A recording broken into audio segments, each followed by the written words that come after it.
Bueno, vamos a dar comienzo al ciclo de charlas que están previstas en el Plan Estratégico de Asuntos Académicos del Instituto. Les recuerdo que dentro de las charlas previstas dentro del plan están las presentaciones de las nuevas tesis que se van a iniciar en los meses que siguen. Tenemos otras charlas que estamos programando sobre nuevos temas que se están desarrollando dentro del instituto. Esta es la primera. Hay otra que se va a dictar a finales de junio.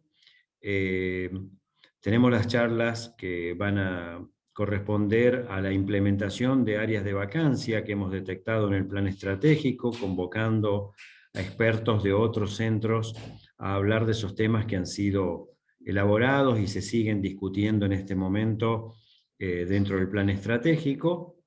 Y finalmente algunas conferencias a título de ejemplos de cobertura de vacancia, casos de éxito de cobertura, otras miradas sobre trayectos en el exterior y demás que están previstas dentro del plan estratégico. Hoy vamos a escuchar a Carlos López, quien nos va a presentar un tema que se homogeneiza como nuevo dentro del área de materiales del instituto, que son los materiales híbrido, orgánico e inorgánicos y su impacto en el campo de la energía solar. Bueno, y lo dejo a Carlos con la presentación. Bueno, gracias Luis. Buenas tardes a todos. Bien, como decía Luis, es un tema nuevo, relativamente nuevo en el sentido del material de estudio, ¿no? Pero bueno, la línea de materiales para energía es una línea que ya que yo comencé con esa línea en el ingreso, y dentro de esa línea de estudiar materiales para energía es que se incorporaron este nuevo tipo de materiales híbridos, orgánicos e inorgánicos, ¿no? Bueno, un breve resumen o índice de la charla, de lo que les voy a contar. Espero tratar de ir lo más entendible posible. Bien, dentro de lo que es materiales híbridos o sistemas híbridos, no es algo nuevo en general. En todos los ámbitos se trata de obtener sistemas híbridos y siempre el objetivo es tomar los beneficios o las cualidades de dos aspectos y combinarlas para obtener algo mejor, ¿no? Eso se ha hecho desde la genética, se hace desde lo tecnológico en los autos y también desde la ciencia de materiales. No es algo nuevo, algo que se ha venido haciendo. Y cuando hablamos de materiales híbridos, dentro de ciencia de materiales en general, o casi siempre nos referimos a combinación entre sistemas orgánicos e inorgánicos. Uno de los sistemas más conocidos y ampliamente estudiados acá en el instituto y en el grupo nuestro en particular son los MOF, que seguramente, bueno, ya conocen bastante de ellos, ¿no? A través de las distintas charlas. Pero en particular, este nuevo tipo de diferencia de los MOF no son, o sea, no están dados por sistemas metal ligando, sino que tienen más similitudes con los cerámicos tradicionales que veníamos estudiando, por lo menos dentro de inorgánica, en la línea en la que yo estoy. Y tiene que ver con, principalmente en cuanto a sus características estructurales, a las perovskitas. Estas perovskitas que normalmente conocemos y siempre estamos acostumbrados a verlas con oxígeno, también pueden formarse con haluros, ¿no? Cloro, bromo, yodo, dando lugar a un nuevo grupo o un sistema distinto de materiales que son las perovskitas de haluro, ¿no? Ahora bien, estas mismas perovskitas podemos reemplazar este catión A o del sitio A de la estructura tipo perovskita por cationes orgánicos, ¿no? El más conocido y el más estudiado es el metilamonio, dando lugar a esos sistemas que han sido estudiados y que nosotros también hemos estudiado, y también a otros como formamidina, que también se ha estudiado y nosotros también lo hemos estudiado dentro de las posibilidades de catión orgánico, ¿no? Dando lugar también a los distintos sistemas de haluros de formamidina. Ahora, ¿por qué tuvo este resurgimiento, este nuevo tipo de materiales híbridos? Si uno analiza las búsquedas de publicaciones por Scopus, ve que hubo un gran aumento, pero realmente muy significativo, alrededor de 2013, por ahí, 2012, 2013, en el interés de estos materiales. Y si esto comparamos con una búsqueda similar, pero para celdas solares, podemos ver que ese aumento en el estudio de estos sistemas ha ido acompañado también con los reportes en cuanto a celdas solares, ¿no? Podemos ver que hubo alrededor de los 80 un aumento significativo en el número de publicaciones y por ende en el interés científico de estos materiales, y esto se vino a renovar recién alrededor del 2012-2013, como decía anteriormente. Ahora, si combinamos de otra manera la búsqueda de estos sistemas híbridos y agregamos en forma combinada lo que es celdas solares, podemos ver que son dos curvas que siguen casi en conjunto y que aumentan en conjunto. ¿Qué quiere decir esto? ¿Cómo lo podemos ver? Que todos los trabajos o publicaciones que han habido sobre perovskitas híbridas, la motivación ha sido justamente las celdas solares. Y esto recién ahora, en los últimos años, ha empezado a haber una pequeña diferencia. O sea que esto nos da una idea de que hay un interés que ya no solo está relacionado con las celdas solares de estos materiales, sino con otros aspectos más que ya vamos.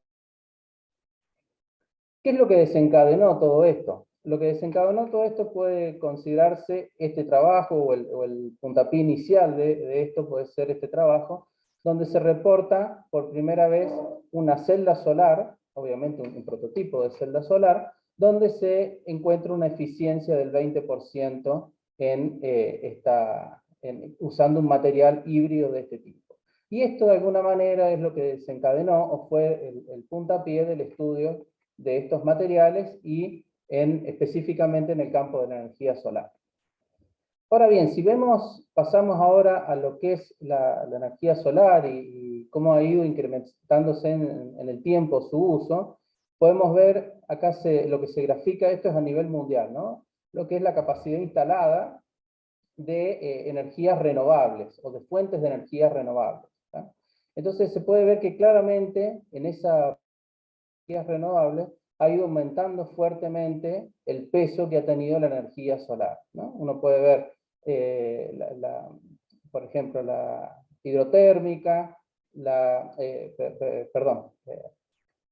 hidráulica, la bioenergía y demás, pero la que ha tenido un mayor aumento en porcentaje dentro de la capacidad instalada de energías renovables ha sido la solar.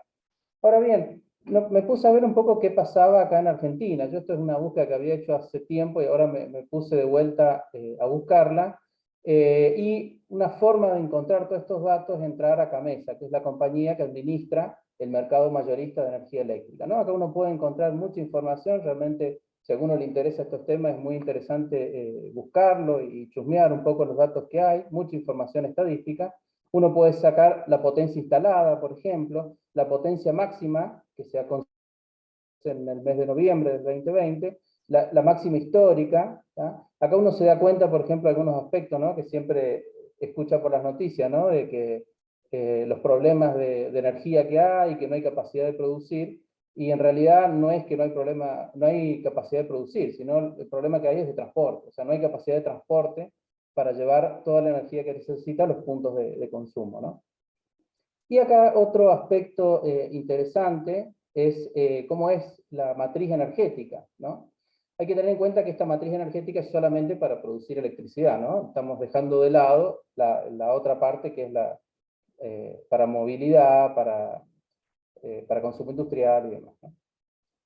Bien, y así podemos encontrar bastante información. A lo que quería puntualizar en particular de esta página es cómo uno puede analizar minuto a minuto prácticamente cómo es el consumo que hay y la matriz que se está usando en este momento, ¿no? Por ejemplo, acá podemos ver de todo el consumo total que alrededor de los 22.000 megawatts o 20 gigawatts que se están consumiendo en este momento, esto es de hace un ratito, de las 2 de la tarde, alrededor de 1.000 o 1 gigawatt es del nuclear, alrededor de 12 es térmico, o sea, todo esto es lo que está en naranja acá es quema de combustible, o sea, son centrales termonucleares, termoeléctricas, que funcionan a partir de quemar gas o quemar un combustible líquido, ¿no? Después tenemos la parte hidráulica, y por último en verde la parte renovable. fíjense que alrededor del 10% de lo que se está consumiendo es producido a través de fuentes renovables, ¿no? En Argentina en este momento. Ahora, de esa porción de 10% de renovable, podemos ver que alrededor del es energía solar. Acá se puede ver cómo empieza a incrementarse la energía solar. Obviamente empieza a tener peso a medida que en las horas de luz, ¿no es cierto? Y después tenemos la eólica, y después tenemos por biogás y por hidráulico renovable. Acá es interesante ver cómo consideran la energía hidráulica renovable a centrales pequeñas. O sea, ¿por qué es esto? Porque más allá de que uno considera todas las hidráulicas como renovables, en definitiva terminan teniendo un impacto bastante importante. O sea, cada vez que se construye un dique, una represa para producir electricidad, el impacto medioambiental que tiene no es despreciable, es para nada despreciable. Entonces, bueno, por eso es que dentro de las renovables solo se consideran aquellas centrales hidroeléctricas de baja capacidad, o sea, que han tenido un bajo impacto medioambiental, ¿no? A lo que quería ir con esto es que ver que el peso de la energía solar dentro de las renovables es cada vez mayor, ¿no? En particular en San Luis, uno ya conoce, seguramente se han andado por Terraza del Portezuelo y demás, el parque fotovoltaico que hay ahí cercano a Terrazas del Portezuelo. Sin embargo, no es el único que hay en la provincia y mucho menos en el país, ¿no? Acá se marcan algunos parques fotovoltaicos que hay en la cumbre, otros más acá más en el norte de la provincia, y bueno, podemos encontrar. Toda esta es información que uno puede ir sacando de esta página de Camesa, ¿no? Bien, vamos en particular a estas celdas solares y de alguna manera cómo funcionan y dónde han ido a tomar relevancia estos materiales híbridos, ¿no? En particular, las celdas solares lo que tienen es un material activo, en este caso justamente es donde se utiliza este material híbrido, que tiene la capacidad de absorber esta energía lumínica, generar un par hueco-electrón, y esto a través de distintos semiconductores hacia un lado y hacia otro, pueden trasladarse y generar una diferencia de potencial que en definitiva termina siendo aprovechada para producir electricidad, ¿no? ¿Cómo ha ido incrementándose esta eficiencia de estos materiales? Acá en esta gráfica abstract de este trabajo se puede ver muy bien cómo se ha pasado de alrededor del 3,8% de eficiencia para estos materiales, y cambiando el material, pero fundamentalmente cambiando la ingeniería o la disposición de esta celda, es que se ha logrado aumentar cada vez más la eficiencia. Esto es un poco antiguo ya, porque es hasta el 17, sin embargo, si hoy entra a la página, acá entré a la página de Secretaría de Energía de Estados Unidos, hay un artículo bastante interesante sobre el impacto de las perovskitas en las celdas solares, y también muestra un gráfico bastante actualizado cómo ha sido la evolución de la eficiencia de estos materiales comparado con otros sistemas fotovoltaicos, ¿no? Obviamente acá el único impacto no es solo la eficiencia, sino el costo de producción y ventajas y desventajas de cada sistema, ¿tá? Bien, sin embargo, todo no es bueno, como decía recién. Hay algunos inconvenientes que tienen estos materiales y que permanentemente se ha estudiado de mejorar o de sobrellevar, ¿no? ¿Cuáles son los problemas que tienen? Los problemas son variados, pero todos tienen que ver con la estabilidad. O sea, distintos agentes externos que terminan afectando estos materiales, ¿no? Dentro de eso podemos tener la temperatura, efectos de la luz, defectos, el oxígeno, bueno, hay varios aspectos. Afortunadamente se conoce bastante bien los mecanismos, principalmente el mecanismo por la humedad, ¿no?, que genera sobre estos sistemas, y cómo es el proceso de degradación. Incluso también se ha estudiado y se conoce la termodinámica de degradación de estos sistemas. Ahora bien, ¿han sido tan eficientes estos materiales como para producirse? Y la verdad que al principio han tenido, como decía anteriormente, diversos inconvenientes a superar, pero a pesar de ello se han logrado bastantes dispositivos y se están fabricando actualmente, se han empezado a fabricar, y acá encontré que sería la primera empresa que empezó a fabricar celdas solares, que es de Polonia, y ha empezado a vender y a comercializar celdas solares fabricadas con este tipo de material. Incluso también en Polonia, en una ciudad que ya no recuerdo, un edificio administrativo que ha sido recubierto completamente con paneles solares, donde usan este tipo de materiales para celdas, ¿no? Ahora bien, sirven para otra cosa estos materiales, o sea, la única motivación de estas fases híbridas, la única motivación son las celdas solares, y la verdad es que no. A medida que se han investigado, han surgido otras aplicaciones que tienen que ver con justamente esta interacción entre las propiedades electrónicas y lumínicas, o optoelectrónicas, como se suelen llamar, o como se llaman, dando lugar a diversas propiedades luminiscentes, de emisión, de absorción, y con las propiedades electrónicas. Se han construido también y se han encontrado he encontrado varios reportes sobre sistemas LED de emisión en distintos colores para este tipo de sistemas híbridos. También acá se pueden ver varios dispositivos que se han construido, y esto de alguna manera empieza a explicar este desfasaje que mostraba al principio, donde el interés por las perovskitas híbridas se ha mantenido por encima de su aplicación en la tecnología de celdas solares. O sea que no es actualmente la única motivación en el campo de la energía solar, la única motivación es estudiar de estos sistemas, ¿no? Bien, ¿cómo ha sido la evolución histórica, o de alguna manera el inicio del estudio de estos sistemas? No son nuevos, estos sistemas se han estudiado hace tiempo. Obviamente habían muy pocos trabajos, pero algunos de ellos hablan sobre los efectos dieléctricos de estos sistemas. Posteriormente, como ya uno podrá observar, o como ya podrá ir pensando, tener un catión orgánico acá adentro genera una gran diversidad de interacciones, y esto fue lo que en principio motivó o llamó la atención de estas nuevas estructuras, ¿no? ¿Qué es lo que pasaba con este catión orgánico, ¿no? En general, dentro de la perovskita nosotros estamos acostumbrados a tener un ion esférico con una interacción relativamente simétrica. Ahora, cuando metemos algo orgánico con hidrógenos y demás, las posibilidades de interacción cambian radicalmente, ¿no? Y esto es lo que analiza un poco este trabajo, donde se pregunta qué es lo que se está moviendo dentro de estas estructuras.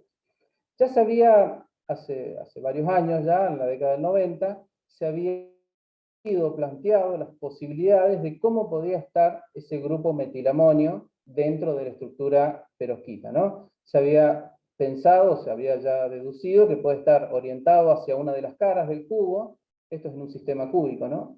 Hacia una de las aristas, o a cada una de las aristas, o hacia cada uno de los vértices. Estas son las posibilidades de orientación. Y esto obviamente va a ir cambiando a medida que bajamos la simetría del sistema. Hubieron muchos estudios teóricos sobre cómo se va a estar este metilamonio, cómo interacciona con el entorno de la estructura inorgánica. Por ejemplo, este trabajo propone que está en la dirección 1-1-1, orientado. Bueno, varios trabajos más se publicaron sobre las posibles interacciones puente-hidrógeno, distancias y demás. Lo concreto es que no había demasiado estudio experimental sobre cómo estaba realmente ese metilamonio. Incluso, este trabajo es muy interesante también, donde plantea la posibilidad de cómo está este metilamonio en función de las transiciones de fase que se van dando, y plantea de alguna manera una paradoja entre qué es primero, ¿no? Si la interacción desencadena la transición de fase, o al revés, la transición de fase desencadena las interacciones, ¿no? Bien, Y lo que sí se sabía, como ya venía diciendo, las distintas transiciones o polimorfos que podían encontrarse para cada una de estas fases de haluro de metilamonio, ¿no? Tanto para la de cloro como para la de bromo y yodo. Pero la pregunta que seguía estando es, ¿dónde están los hidrógenos? Acá, bueno, remarco que todos los estudios que habían hasta el momento eran con difracción de rayos X, en algunos casos síncrotron, en algunos casos monocristal, pero siempre con rayos X. Obviamente no podemos ver dónde están los hidrógenos, y lo que vemos dentro de la estructura para el metilamonio sería esto, o sea, un nitrógeno y un carbono, nada más. Pero bueno, obviamente el metilamonio tiene sus hidrógenos, tiene una carga, tiene una densidad de carga distinta, un lado hay un nitrógeno, del otro lado un carbono, obviamente uno ya puede pensar que los puentes hidrógenos van a ser distintos, ¿no? Así que esto se mantenía sin resolver de alguna manera. Bueno, ¿qué es lo que hicimos nosotros? O empezamos a trabajar en esto, fue en alrededor del año 2016, empezamos a trabajar con estos materiales, fue en una pasantía cuando estuve en España, y ahí en el laboratorio estaban sintetizando unas chicas ahí que eran del grupo del Instituto de Catálisis, ahí en Madrid, y estaban trabajando con estos materiales, y me incorporé yo, o me metí, como puede verse, a colaborar con ellas y estudiar un poco estos sistemas, ¿no? Bueno, en principio se sintetizaron todas estas fases de metilamonio con bromo y las fases dopadas con cloro, ¿no? Desde todo bromo hasta todo cloro. Las fases realmente son muy vistosas, las de bromo son todas naranjas, y ese color va de alguna manera variando hacia el blanco, dando todo un degradé de amarillos. Bueno, hicimos los rayos X, confirmamos las estructuras, hicimos SEM y demás. Y bueno, nos quedamos ahí y dijimos, bueno, ¿qué más hacemos? Hacemos, bueno, lo que sabemos hacer, o lo que creemos que sabemos hacer, que es resolver o analizar datos tanto de neutrones como de síncrotrón con estos materiales. Y así es que empezamos a estudiar primero la fase de bromo, hicimos medidas de síncrotrón de estas fases, pudimos seguir fases que se conocían, y analizamos también sus estructuras. Pero aprovechando que teníamos datos de alta resolución, como son los de síncrotron, empezamos a analizar el metilamonio de otra manera, o sea, pensarlo desde otro punto de vista en la resolución estructural. Y eso fue analizar las densidades a partir de mapas de Fourier diferencia que se pueden calcular a partir de estos datos, y alguna manera de analizar la densidad electrónica dentro de este sitio A. Esto nos permite obtener estas formas curiosas que cuando uno las empieza a pensar en función del metilamonio, acá, bueno, vuelvo a recordar que lo que estamos viendo es solamente densidad electrónica, por lo tanto estaríamos viendo solamente la densidad correspondiente al carbono y al nitrógeno, ¿no? Entonces podemos ver que hay una deslocalización que estaría apuntando en principio hacia las aristas del cubo de la celda unitaria. 70 grados esta deslocalización sigue estando, pero fíjense que la movilidad, esto se puede ver porque no hay interconexión, ¿no?, entre cada una de las densidades, de los puntos de densidades, empieza a ser menor a 270 grados, lo cual es Kelvin, lo cual es esperable dado que vamos bajando la temperatura. Y si bajamos aún más la temperatura, a cada 240 Kelvin, vemos que la deslocalización es distinta. Ahora el metilamonio apunta hacia las caras del cubo, ¿no?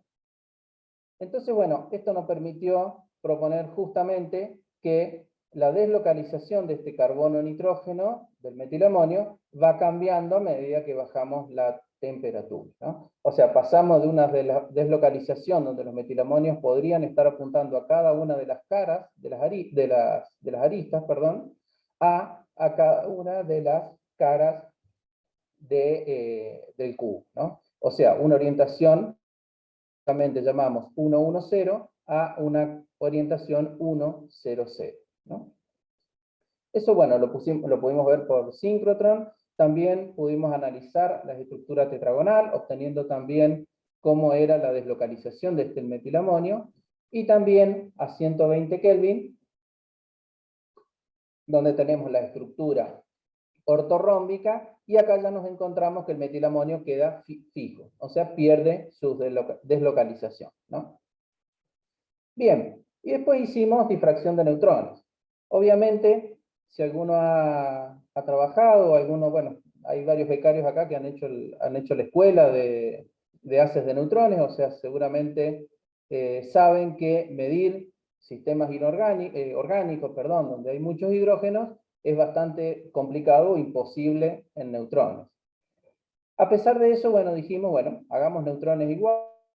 Los pocos estudios previos que habían de neutrones eran con muestras deuteradas, ya vamos a ver por qué, y el problema o el motivo por el cual normalmente no hacemos neutrones, o uno trata de evitar neutrones con muestras que tienen mucho hidrógeno, tiene que ver con este valor, que es la longitud de scattering incoherente que tiene el hidrógeno.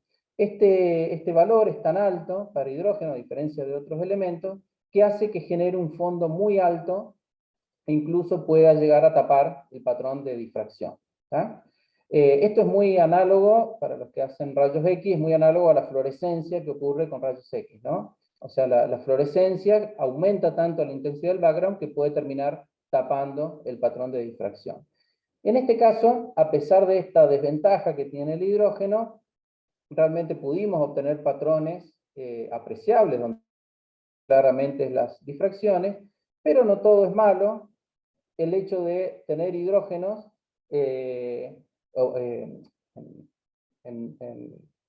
o sea, hidrógeno 1, ¿no? O sea, el proteo, tiene la ventaja de tener una longitud de scattering negativa, o sea, que tiene un contraste muy grande frente a los otros elementos que componen la muestra, ¿no?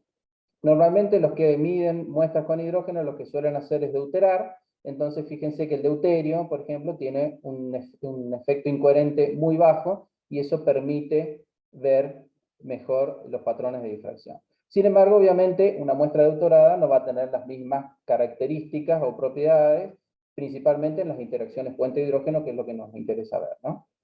Entonces, bueno, a pesar de eso, pudimos analizar estas estructuras, y también las encaramos con un proceso de hacer el refinamiento. O sea, planteamos la estructura inorgánica, que la conocíamos bien por los datos de síncrotron, intentamos hacer el refinamiento con esa estructura, y obviamente la concordancia entre los picos es muy mala.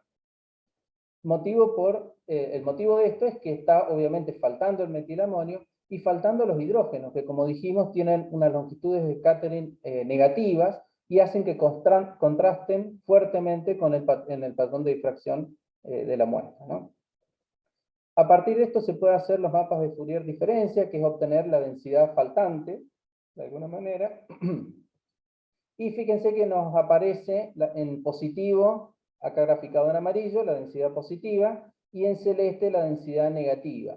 O sea, fíjense cómo claramente se pueden identificar todos los hidrógenos y la deslocalización ahí, tanto de estos hidrógenos como del carbono en la estructura. Entonces esto nos permitió confirmar cómo iba a ser esta deslocalización del metilamonio dentro de la estructura. Fíjense, imagínense, acá se ve todo como una bola de hidrógenos, ¿no? Pero tenemos que pensar que este metilamonio va a estar en una dirección en simultáneo con la otra dirección, con las 8 serían 12 direcciones posibles que podemos tener dentro de esta estructura. Por eso es que terminamos viendo esta composición de hidrógenos y carbonos y nitrógenos, ¿no?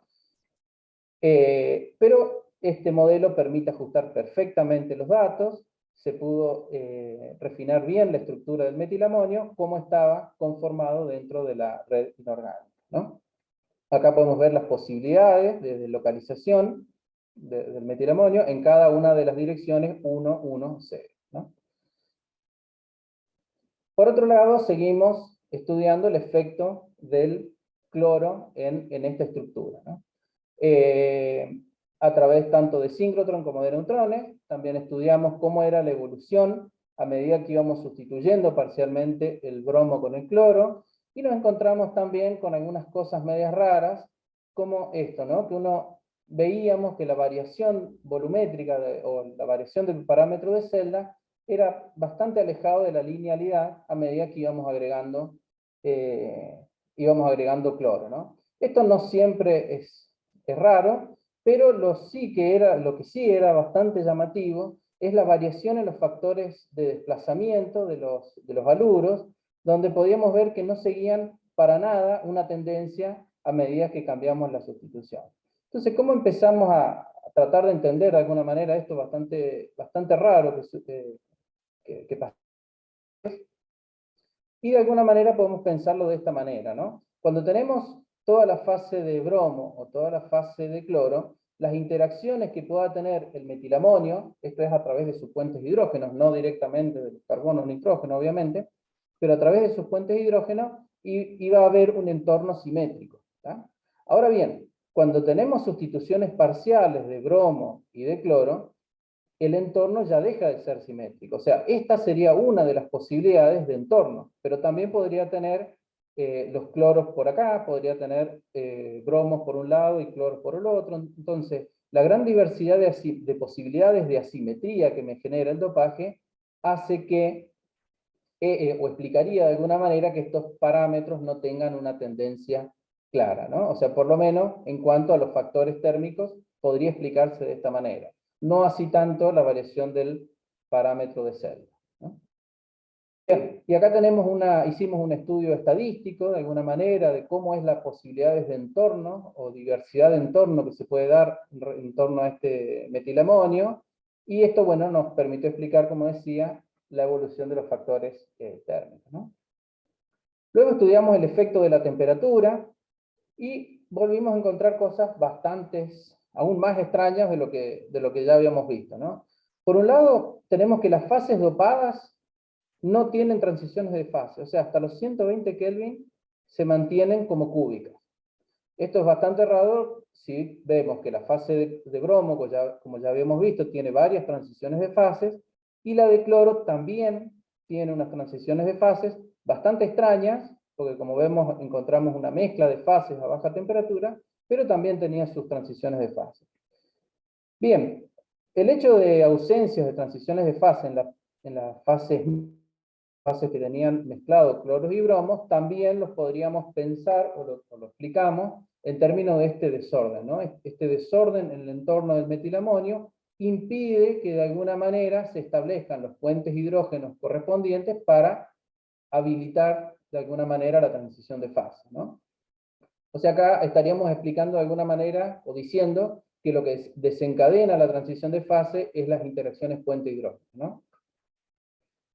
¿Qué pasó con la fase de cloro? La fase de cloro, como dijimos, encontramos que a baja temperatura existían o coexistían dos fases ortorrómbicas que pudimos refinar y ajustar, pero nos seguía quedando la duda qué pasaba en esta región. Entonces hicimos una nueva serie de patrones de difracción de síncrotron, con intervalos de temperaturas más seguidos, y bueno, pudimos resolver todo este sistema de fases que se dan acá entre medio, que no voy a entrar en detalle a explicar cada uno, pero en general lo pudimos ver como una cascada de distintas fases, ¿no? De fases y coexistencias de fases, ¿no? Entonces, bueno, pudimos resolver esto. Esto de alguna manera terminó aclarando esto que habíamos encontrado publicado, donde todos lo reportaban como una única fase. Obviamente, claro, contaban solamente con datos de rayos X de laboratorio, incluso en algunos casos de monocristal. El tema es que el problema de estas fases con monocristal es que normalmente se maclan, o sea que los monocristales se van partiendo, y de alguna manera esto que vimos nosotros por polvo, por síncrotron de polvo, explica el motivo por el cual se maclan los cristales, o sea, se van partiendo justamente porque no hay una única transición de una fase a otra, sino que las transiciones se dan en forma de cascada, ¿no? Analizamos también por difracción de neutrones las fases de cloro, o dopadas con cloro. Encontramos que la deslocalización del metilamonio también iba cambiando. Fíjense, acá hicimos mapas de Fourier diferencia, vemos que las deslocalizaciones, las de cloro, es en la orientación 1,0,0, y las fases, una de las fases intermedias tiene una deslocalización distinta, o sea, hacia cada uno de los vértices, ¿no? Entonces, bueno, acá están las posibilidades que encontramos, cómo justificamos esas distintas orientaciones en función de los puentes hidrógenos para cada uno de los sistemas, y esto es lo que nos permitió explicar cómo era esta evolución rara que teníamos en los parámetros de celda. En realidad no era que habían las fases de, o sea, el cloro se mantenía y luego cercano o cuando aumentaba la cantidad de cloro variaba, sino que la relación o la tendencia era al revés. Las fases de todo cloro con un poco de bromo y después con más bromo son las que tienen la misma orientación del metilamonio, y luego la orientación del metilamonio en esta fase cambia, y en esta, que es la de todo bromo, cambia aún más. ¿Está bien? O sea que esa contracción distinta ya no tenía que ver con el desorden de cloro-bromo, sino con cómo iba variando la orientación del metilamonio dentro de la estructura, ¿no? Entonces, bueno, esto terminó aportando un poco más a esta, o pudimos aportar un poco más a esta disyuntiva entre el huevo y la gallina, o sea, entre las interacciones puente-hidrógeno y la transición de fase, o la transición de fase induce a las interacciones puente-hidrógeno, ¿no? Bueno, acá está lo que pudimos en cuanto a la orientación y en cuanto a las distintas orientaciones que tenía el metilamonio, ¿no? Ahora, me detengo un segundo acá para comentar algo, porque uno podría pensar, bueno, ¿para qué me interesa tanto saber todas estas transiciones o estructuras a baja temperatura? Y esto tiene mucha importancia a nivel tecnológico. Pensemos que no solo los paneles solares los utilizamos acá, o sea, para producir energía fotovoltaica acá en la Tierra, sino que los paneles solares se utilizan en estaciones espaciales, se utilizan en condiciones, o pueden utilizarse en condiciones muy diversas, y saber el comportamiento de todos estos materiales a baja temperatura realmente tiene un interés tecnológico importante, ¿no? Entonces, saber que todas estas transiciones no me van a afectar o no me van a terminar afectando el panel solar o el dispositivo que vaya a construir, tiene su importancia, ¿no? Bien, después, tenido estos materiales, obviamente también hicimos los estudios ópticos, estudiamos en particular esta fase montada en un dispositivo, donde pudimos medir las curvas de corriente-voltaje, o sea, medir la respuesta eléctrica del material en función de los distintos grados de iluminación, ¿no? Acá lo que se muestra en esta grafiquita de abajo es la respuesta que va a tener el material según la energía o la longitud de onda a la que lo estamos iluminando. Fíjense que tiene, esto es muy importante, que tenga una buena respuesta en la zona del verde, porque es donde tenemos la máxima intensidad lumínica, o sea, del espectro solar, la máxima intensidad en la región del verde. Tiene una muy buena respuesta o no en cuanto a la luz, ¿no? Y bueno, acá se ve una imagen de un cristalito en el dispositivo electro-óptico, ¿no? Esto es una medida importante a nivel de celda solar, pero también me termina de alguna manera confirmando o estableciendo relaciones entre estas características ópticas o de absorción de luz y su interacción o influencia en la respuesta eléctrica que va a tener el material, ¿no? Bueno, acá tenemos los bordes de absorción para cada una de las muestras dopadas. Podemos ver cómo va variando el color del borde de absorción. Y fíjense cómo esta tendencia, o este cambio en la tendencia, a medida que vamos aumentando el contenido de cloro, se relaciona directamente con la variación en el volumen de celda, o en el parámetro de celda, y por ende también lo podemos relacionar con la orientación del metilamonio dentro de la estructura, ¿no? Bien, conclusiones generales que pudimos llegar a partir de del estudio de estos sistemas. Principalmente el uso de las técnicas de difracción de síncrotron y de neutrones, usar técnicas de grandes instalaciones, fue realmente fundamental para resolver las estructuras de estos materiales. pudimos encontrar cómo es la evolución de este desorden de metilamonio, que hasta el momento no se había podido, o sea, no se había reportado. También podemos ver cómo hay una dirección preferente, esto es estructuralmente, ¿no? A partir de los refinamientos del nitrógeno frente a las interacciones puente-hidrógeno, lo cual tiene lógica o tiene sentido en función de la mayor electronegatividad del nitrógeno, ¿no? Y bueno, como decía, pudimos demostrar la importancia de esta técnica, ¿no? Bueno, algunos resultados que surgieron de estos sistemas, y ahora quería contarles brevemente, creo que de tiempo he pasado un poco, pero algunos resultados más que hemos obtenido de sistemas híbridos, ¿no? A partir de estos primeros resultados, como dije, que fueron entre el 16, 17 y 18, seguimos estudiando estos sistemas híbridos, estudiamos fases de yodo dopada con bromo, pudimos también resolver por síncrotron algunos aspectos que no se conocían sobre las transiciones de fase.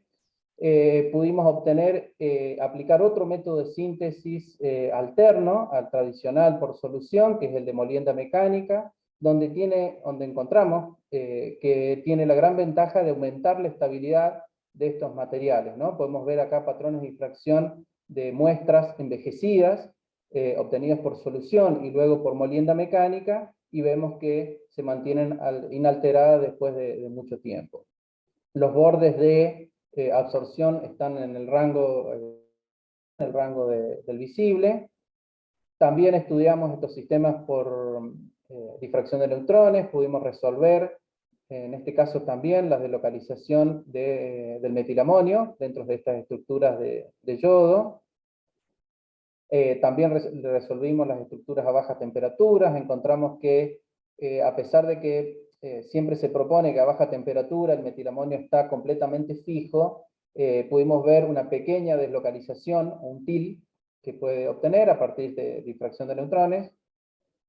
Vimos que estas muestras mantienen sus características optoelectrónicas, o sea, o capacidad para una potencial celda solar, y son muy similares a las obtenidas por solución, ¿no? Que se habían reportado hasta el momento. Y por otro lado también, para destacar, que pudimos hacer por primera vez, o uno de los primeros trabajos que pudo reportar medidas TEM, dado que obviamente la alta energía del TEM en general siempre destruye estos sistemas por su naturaleza orgánica, ¿no? Pero bueno, debido a esta estabilidad que tenía la muestra, o que observamos, resistió las medidas TEM, pudimos hacer los perfiles de concentración, incluso hasta sacar conclusiones en cuanto a las características de la superficie, que son los motivos, o que propusimos como motivos por los cuales la estabilidad de estos sistemas es mayor. Bien, estudiamos fases de estaño, observamos, bueno, una gran diversidad de transiciones de fases, también tienen un borde de absorción bastante interesante para su aplicación.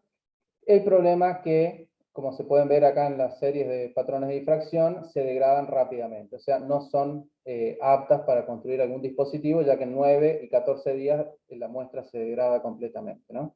También estudiamos fases de cadmio, pero los bordes de absorción están bastante lejos de la zona del visible. Fases con formamidina, bueno, también hicimos difracción de neutrones, también difracción de monocristal de neutrones, es otra técnica aún mejor para resolver estos sistemas. Vimos diversas transiciones de fase y ordenamientos de formamidinio. Y por último, que fue ya lo último que hemos estado estudiando, pasamos a lo que, o sea, o por donde ahora se está estudiando más estos sistemas, por lo menos con lo que es aplicaciones optoelectrónicas, que son los sistemas completamente inorgánicos. O sea, ya no tenemos la parte orgánica del metilamonio. Uno de los trabajos que reportamos fue esto, también con síntesis por molienda mecánica, donde tiene un borde de absorción bastante aceptable para las características, para solares, o como dispositivo optoelectrónico, y bueno, también lo confirmamos a través de las medidas. Y ya, sí, para ir terminando, ¿qué estamos haciendo ahora y qué hemos empezado a hacer ahora en el grupo? Hemos empezado a fabricar estos sistemas también acá. Esto forma parte de la tesis doctoral de Vanessa, que defendió su trabajo final hace poco. Ella hizo films de materiales luminiscentes, materiales cerámicos, ¿tá? Y ahora ya ha empezado a obtener las fases de plomo, metilamonio, plomo bromo, ¿tá? Esta imagen es de hace unos pocos días, y la idea o el objetivo de su tesis, ya ella lo describirá cuando le toque, es dopar el plomo con lantánidos para obtener propiedades ópticas, ¿no? Bien, otros aspectos del grupo, otros intereses que tenemos dentro del grupo, en general tienen que ver con la energía, dispositivos para almacenamiento, para celdas de combustible.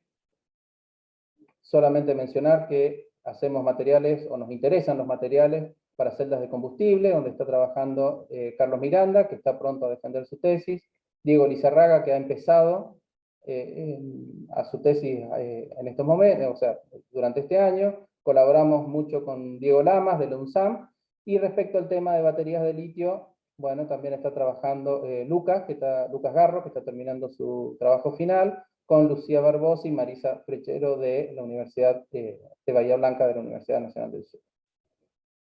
Bien, algunos aspectos generales del grupo, creo que no queda mucho tiempo, y bueno, acá estamos todos los del grupo de química inorgánica, ¿no? Además, como decía, de las tesis de Carlos, que está por finalizar, también está por finalizar la de Agustín, la de Gabriela, bueno, acá está Diego y Vanessa, acá está Vanessa, que han comenzado, y pronto están por comenzar dos becarios más, que una doctoral y otra postdoctoral, que son de Celeste. Así que bueno, las colaboraciones importantísimas, como siempre, las colaboraciones internacionales, principalmente el doctor José Antonio Alonso, del Instituto de Materiales de Madrid, María Teresa Fernández Díaz, del Instituto Lau Blanquevin, en Grenoble, y bueno, los distintos colaboradores que han habido de distintos institutos de otros lugares. Y gracias a ustedes. Disculpen si me extendí mucho. Muchas gracias, Carlos. Muy linda la exposición, muy completa, muy buena. Bueno, está abierto las preguntas.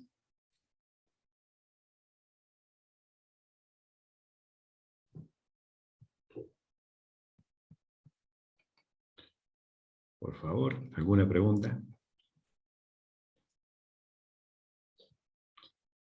Mientras se les ocurre una pregunta, Carlos, Sí. en la síntesis, para incorporar el complejo dentro de la perovskita, ¿cómo es el proceso de síntesis? Sí, mira, yo lo pasé muy por alto. Sí, me lo perdí ahí un poco. Pero es bastante sencillo, ¿eh? Incluso Vanessa lo ha estado haciendo ahora. Yo lo había hecho en su momento cuando estuve en España, y después la verdad que acá en San Luis nunca lo reproducimos, principalmente por los reactivos, ¿no? Que son caros, y bueno, y tampoco, bueno, no había empezado nadie con este tema. Acá está. Pero es bastante sencillo. Directamente hay que tener el haluro de metilamonio, o sea, cloro, bromo, yodo, el que quieras obtener, y es un proceso de cristalización, perdón, con el haluro de plomo. Ya. En principio se hacían por síntesis, pero te digo que ahora está bastante estandarizado y funciona bastante bien, directamente mezclando los reactivos y dejando evaporar. ¿Y qué temperatura se usa para descomponer? No, acá directamente no, o sea, se calienta como para secar y evaporar el solvente, ¿no? Pero ya Claro. queda formado el cristal. Incluso lo que es la deposición para la fabricación de los dispositivos, directamente se gotea un reactivo, por spin coating, por ejemplo, goteas un reactivo, después goteas el otro, y ya se forma la fase. Bien, gracias. ¿Alguna Bueno. pregunta? Yo tengo una pequeña consultita por ahí. Adelante, Seba. No sé si se escucha. Sí. Sí, Seba, ¿cómo Carlos, andás? Sí. bien, buenísima la presentación, me encantó. Bueno, te hago en realidad dos preguntas, pero una de ellas, cuando hablas de deslocalización del metilamonio, sí. hablas de una deslocalización estática, ¿no? Digo, tenemos orientaciones determinadas en diferentes celdas que respetan la Sí. métrica, o deslocalización dinámica. Es dinámica. Es dinámica. Bien.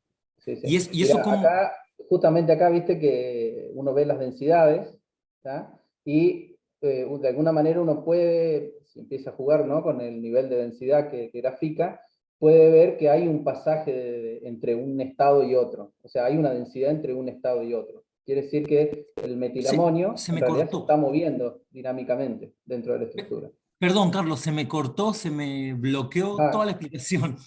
perdón, disculpa. Oh, no, No, no, está bien. La deslocalización es dinámica, o sea, el metilamonio se está moviendo dentro de la estructura. Lo que pasa que tiene obviamente estados de menor estas interacciones puente-hidrógeno, por eso es que pasa un tiempo mayor en ciertas posiciones que en otras. Por eso uno lo ujú, puede ver por difracción, ¿no? Pero bien, evidentemente está pasando, pasa un tiempo en una posición y otro tiempo en el otro, en toda la estructura. Además, vos claro, pensás que si en una celda está en una orientación, influye a la orientación de la que sigue. O sea, se pueden claro. generar como cascadas de movimiento del metilamonio dentro de la estructura. Ajá. Y ese no es solo un movimiento de libre rotación en el enlace de este carbono-nitrógeno, sino que a su vez hay una rotación de toda la molécula, ¿no? En el hueco que ocupa. Sí, sí, sí. O sea, en la dirección del eje del metilamonio, decís vos, por ejemplo, como se ve acá. Exacto, Sí, sí, claro, también. claro, Donde se claro. queda quieto, por así decirlo, es a baja temperatura en el grupo PNMA. Acá es como que queda orientado en una dirección y ahí se puentes hidrógenos que hacen que quede fija, ¿no? Ajá, ajá. Sí, sí. Muy, muy interesante, está muy bueno. Y una cosa Bueno, más, sí, me quedé con esto que comentabas del 20% de aprovechamiento, ¿no? De radiación solar por parte sí. de estas perovskitas. ¿A qué se debe particularmente semejante rendimiento? Porque es realmente muy alto. Eh, o sea, a ver que vuelvo acá. Principalmente yo creo que tiene que ver con las características como semiconductor. O sea, que tienen o sea, tienen una capacidad mejor que otros semiconductores que se venían utilizando, como los de silicio, para generar y estabilizar este par hueco-electrón. Eso es lo que Ujú. yo me he leído, ¿no? Eh, a su vez, hay varios estudios también que estudian el nivel, o que han estudiado el nivel de vacancia y de movilidad de este haluro dentro de la estructura. Que eso Ajá. también, de alguna manera, permite que se estabilice este hueco para electrón. Bien, cómo es el mecanismo, te soy sincero, no lo No, sé, porque obviamente tiene, viste cómo es, ¿no? Modelados teóricos sí, sí. y en los que igual yo no termino Bien. de comprender, ¿no? O de adentrarme principalmente en esos temas. Bien, bien. Pero estos rendimientos se ven en la mayoría de este tipo de compuestos, de estas perovskitas híbridas. ¿Sí? Altos rendimientos. Sí, sí, sí, Ajá. sí. A ver, como se muestra acá en el anterior, el rendimiento ha ido incrementándose, acá se ve mejor, pero más que por o sea, sus propias capacidades, ¿no? Pero en el tiempo lo que se ha ido mejorando también es cómo se conforma, cómo se arma la celda. Por Claro, eso decía que la gran evolución también se dio por el material, pero también por encontrar la forma de estructurar en la celda ese material. claro. ¿Tá? O sea, acá uno lo grafica obviamente como planchas una sobre otra, pero obviamente no es así, ¿no? Hay una interacción de grano de contacto, hay un montón de cosas Claro. que hace que la eficiencia termine aumentando, ¿no? Ujú. Pero bueno, en definitiva, esa ingeniería detrás de esta celda ha permitido mayores aumentos con estas fases híbridas que las que se había logrado con las tradicionales, ¿no? Claro, claro, es enorme. Sí. Casi 23%. Bueno, El genial, problema que muchas siguen gracias. teniendo, y hasta ahora casi, es la estabilidad, y es con lo que se trabaja. Justamente Sí. la de yodo es una de las más, o sea, por eso empezamos, cuando empezamos nosotros, empezamos por las de bromo, porque se había ya visto que era más estable o duraba más tiempo que la de yodo. Ujú. Y en el caso, perdón, me surge la última. prometo Sí, que es la sí. última. En el caso de la molienda mecanoquímica aplicada a esta síntesis, ¿cómo haces para evitar, digamos, la aparición de humedad dando vueltas por ahí que puede molestar y el oxígeno? ¿Han hecho síntesis acá en Intequi? No, no, de molienda acá en el ITECI no, ha sido todo en España. Con control de atmósfera. Sí, con control de atmósfera, eso Ok. fue. Se hace control de atmósfera y después, bueno, el material lo tenés que guardar, obviamente. No es que vos lo pones al aire se oxida y nomás, o se descompone y nomás. Tiene Claro. un tiempo, ¿no? Pero bueno, obviamente hay que protegerlo. ¿Tá? Sí. Hoy en día se ha avanzado mucho también en la protección y demás. Además, muchas de estas celdas solares, esta empresa que mostraba recién, son todas flexibles. O sea, ya no hay celdas solares rígidas, son todas Claro. flexibles. ¿Sí? Ajá. Y de alguna Bueno, manera han gracias. superado este problema. No, gracias a vos, Seba. Bueno, ¿tenemos alguna pregunta más? Bueno, si no tenemos preguntas, muchas gracias, Carlos. Nos vemos todos para la próxima No, gracias a conferencia ustedes. el 27 de junio. Muchísimas gracias, muy linda la exposición. Y bueno, ojalá que el tema tenga mucha continuidad en el instituto.